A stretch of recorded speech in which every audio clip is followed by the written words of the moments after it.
এসেছি এম বাজার, তাই তো? কি নেব? হুডি নেব। এই হুডিটা নেবে বলছি। ও মা, এমনি জায়গায় ড্রেস আবার না, যদি গ্রিন কালার হয় এটা তো ভালো, অলিভ গ্রিন। এইটা কেমন? তোমরা কমেন্ট করে জানাও কোনটা নেব। চল এইটা দেখ, অলিভ গ্রিন। এই হুডিটা, না না, এই হুডিটা 690 যা দেখছে তাই নেবে বলছি।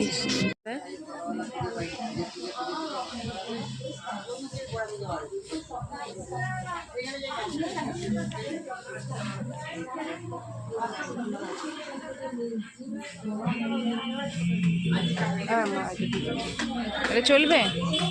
কেমন? এইটা পছন্দ। এটা নিয়ে নি, চলো। এটাই ফাইনাল। এইটাই ঠিক আছে। হুম, দাঁড়া দেখি। হুম, ঠিক আছে। এটা বড় হয়।